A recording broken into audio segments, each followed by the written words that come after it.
जहां एसीएस के पाठक के छुट्टी पर जाने के बाद ही एक बार फिर से अब गर्मी की छुट्टी की मांग तेज हो गई है। शिक्षक नेता आनंद कौशल ने मुख्यमंत्री नीतीश कुमार से मांग की है, चुनाव परिणाम आते ही स्कूलों में 10 दिनों की गर्मी की छुट्टी हो। इसके साथ ही कहा गया है कि शिक्षकों को इस साल एक दिन भी गर्मी की छुट्टी नहीं मिली है। 15 अप्रैल से 15 मई तक सिर्फ बच्चों को ही गर्मी की छुट्टी दी गई थी। शिक्षक संघ ने एसीएस सिद्धार्थ से भी इसकी मांग की है। शारीरिक और मानसिक रूप से शिक्षकों को आराम दे, ये मांग की गई है और साथ ही साथ हीट वेव में भी सभी 6 लाख शिक्षक लगातार ड्यूटी करते रहे। इसका जिक्र करते हुए उन्होंने कहा है कि छुट्टी मंजूर करने पर 100 गुना भी शिक्षक माफ करने को तैयार हैं। तो बड़ी खबर आपको बता रहे हैं, पटना से गर्मी की छुट्टी की मांग एक बार फिर से तेज होती हुई शिक्षक नेता आनंद कौशल ने सीएम नीतीश कुमार से मांग की है, चुनाव परिणाम आते ही स्कूलों में 10 दिनों की गर्मी की छुट्टी दी जाए। क्योंकि आपको बता दें 15 अप्रैल से 15 मई तक गर्मी की छुट्टी बिहार के सरकारी स्कूलों में दी तो गई थी, लेकिन ये छुट्टी सिर्फ बच्चों के लिए थी। शिक्षक उस वक्त भी स्कूल आ रहे थे, तो ऐसे में शिक्षक नेता आनंद कौशल ने एक बार फिर से मांग की है कि गर्मी की छुट्टी चुनाव परिणाम आने के बाद दी जाए। नीतीश कुमार जी से बिहार के 5 लाख 6 लाख शिक्षकों की ओर से हम स्पष्ट रूप से मांग कर रहे हैं कि बिहार के तमाम सरकारी स्कूल में गर्मी की छुट्टी शीघ्र घोषित किया जाए। आप माननीय मुख्यमंत्री जी जान रहे हैं, कभी ऐसा आज तक दशकों में नहीं हुआ कि गर्मी छुट्टी को खत्म कर दिया गया है। अभी आपने अपने प्रधान सचिव महोदय सिद्धार्थ साहब को शिक्षा विभाग का कमान सौंपा है, तो मैं उम्मीद करता हूं कि शिक्षकों के ऊपर जो बिना वजह का इस तरह का शोषण करने वाला कार्रवाई किया जा रहा है, बच्चों के ऊपर किया जा रहा है, उसको तुरंत आप वापस लीजिएगा।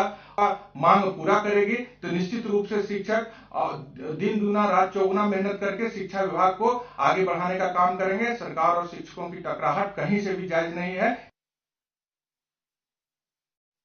खबर पर अधिक जानकारी के साथ न्यूज 18 संवाददाता रजनीश कुमार जुड़े हुए। रजनीश, के पाठक के छुट्टी के जाने के बाद ही अब गर्मी की छुट्टी का मुद्दा उठाया जा रहा है, 10 दिनों की छुट्टी की मांग कही जा रही है। क्या कुछ रिस्पॉन्स सरकार की तरफ से अब तक देखने को मिल रहा है? के पाठक जो है छुट्टी पर हैं और निश्चित रूप से सिद्धार्थ उन्होंने भी पदभार ग्रहण कर लिया है एक तरह से शिक्षा विभाग के एसीएस के रूप में। इस बीच जो शिक्षक नेता है उन्होंने सीएम नीतीश कुमार के साथ साथ जो नए एसीएस हैं सिद्धार्थ उनसे सीधे मांग कर दी है कि बिहार के शिक्षकों को गर्मी छुट्टी दी जाए। यानी 15 अप्रैल से लेकर 15 मई तक गर्मी छुट्टी घोषित की गई थी, लेकिन शिक्षकों को राहत नहीं मिली। मिशन दक्ष के नाम पर जो है लगातार क्लास करते रहे शिक्षक, और इसके साथ जो भीषण हीट वेव गर्मी में भी जो है शिक्षकों को छुट्टी नहीं मिली।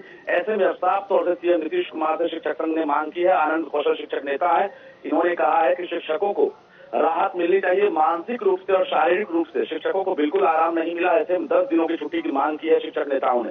देखना होगा कि आखिर शिक्षा विभाग के नए एसीएस या फिर सीएम नीतीश कुमार क्या एक्शन लेते हैं, क्योंकि 4 जून तक यानी कल तक काउंटिंग है और शिक्षक जो है लगातार चुनाव कार्य से लेकर काउंटिंग तक में ड्यूटी में लगाए गए हैं। रजनीश, अगर देखें तो सरकार की तरफ से पहले भी कहा जा रहा था कि ये सब पूरे मामले को खासतौर पर शिक्षक और विद्यार्थी से जुड़े जो मामले हैं उसको लेकर 4 जून के बाद यानी कि चुनाव के बाद ही कुछ फैसला लिया जाएगा। तो क्या माना जाए कि कुछ बड़े फैसले लिए जा सकते हैं? बिल्कुल, देखिए मैं जिस प्रकार से अभी मैं कहीं ना कहीं इंडिकेशन मिल रहा है के पाठक छुट्टी पर चले गए। इस बीच सिद्धार्थ जो मुख्यमंत्री के सबसे विश्वसनीय अधिकारी माने जाते हैं, प्रधान सचिव भी उनके हैं, उनके जिम्मे अभी शिक्षा विभाग है। कहीं ना कहीं ये माना जा रहा है शिक्षकों की मांग जो है सरकार सुन लेगी और निश्चित रूप से नया आदेश स्कूल की टाइमिंग हो या फिर छुट्टी को लेकर हो जरूर जारी हो। और टकराहट की स्थिति जो है फिलहाल अभी नहीं होगी, क्योंकि 4 जून के बाद बीजेपी जो है साफ तौर से कह रही थी कि हम अब बर्दाश्त नहीं करेंगे अधिकारियों की मनमानी और जिस प्रकार से शिक्षकों का शोषण हो रहा है ये बर्दाश्त नहीं होगा। तो